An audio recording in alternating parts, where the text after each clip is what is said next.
and been forcibly removed. Residents, civilians were living here. Face so many hurdles going through Africa. Enjoy yourself. I think I spent more time interviewing Ed Davey in water than I did on dry land.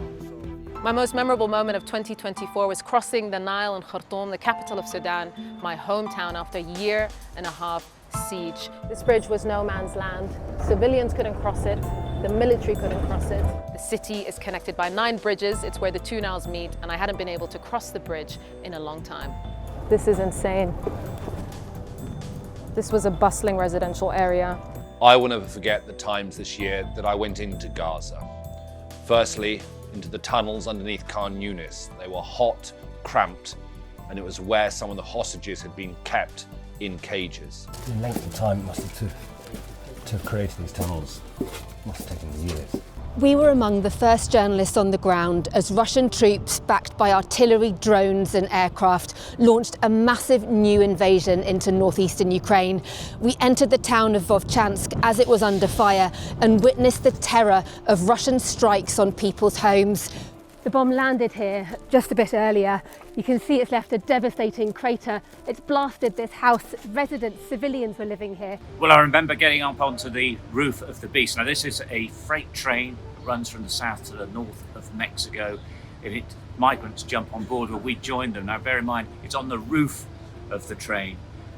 It's very scary, it's very high, it goes very fast, and it is absolutely freezing cold. Well, hundreds of thousands of people have been using the Beast for years to traverse Mexico, but it is really dangerous.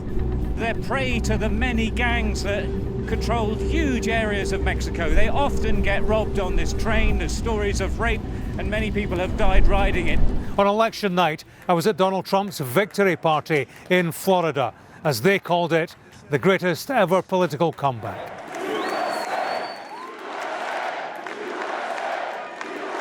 It was a front row seat to history as it happened, complete with Team Trump lined up on stage, the team that would change this country and, who knows, the world. We'll be the only broadcaster live as Russ Cook, the hardest geezer, completed his run the length of Africa. On the final day in northern Tunisia, we were live with him through the streets as I ran alongside him, finding out about this epic feat. For everyone watching back home, just how tiring, how grueling has this been? It's quite hard to put into words. 352 days on the road, a long time without seeing family and girlfriend, and the body's in a lot of pain, but all right, look, one more day, I ain't about to complain. And at the most northerly point in Tunisia, commentating live as he reached the finish line. After 352 days, Russ Cook is completing his extraordinary endeavour, running the length of Africa. 15 UK shows dominated the national conversation this year, and it was a lot of fun reporting on her opening night in Edinburgh. We were there from bright and early in the morning, talking to a weary handful of superfans who'd camped out overnight to be the first down the front. When I was assigned to the Lib Dem battle bus, I thought I was in for 6 weeks of dry sandwiches and stump speeches. But little did I know it would turn out to be less of a battle bus and more of a log flume. I think I spent more time interviewing Ed Davey in water than I did on dry land. But it was an extraordinary campaign to be a part of, and a pretty successful one too. And being forcibly removed, we just simply want... Well, it certainly wasn't what I was expecting on the first day of covering the Conservatives' election campaign. I know that in politics there's always a battle about where and when you can film. But you know what, in all my years of reporting, I've never been chucked out of the room, not least of all on live television. For me, it's got to be the battle for number 10 debate, live in Grimsby in front of a studio audience. I got to interview the then Prime Minister Rishi Sunak and the man that went on to win the general election, Keir Starmer. No tax rises in the next Parliament. No tax rises needed in the plans in our manifesto. In the plans. No tax rises for working people. That's income tax, national insurance, so you're and VAT. not ruling out. I just decode that for you guys, because when a politician says no plans, it does mean I might. Well, Beth, I've done this a bit. It does. We got rare access to film inside HMP Elmley, a crowded remand jail in Kent. And from the minute we walked in, it was a complete sensory overload. It was chaotic, it was frenetic, it was loud, really loud. We saw problems with self-harm, with staff assaults, with violence, and every moment felt unpredictable.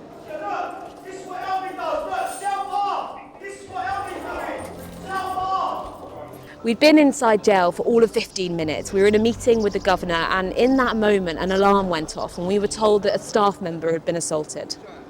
The King's cancer diagnosis was one of those news stories that stops you in your tracks. On the one hand, you're thinking, he's head of state, he's only just become king, he's cancelling all public engagements. And on another level, you're also thinking, like anyone else getting this kind of news, we simply don't know how it will end.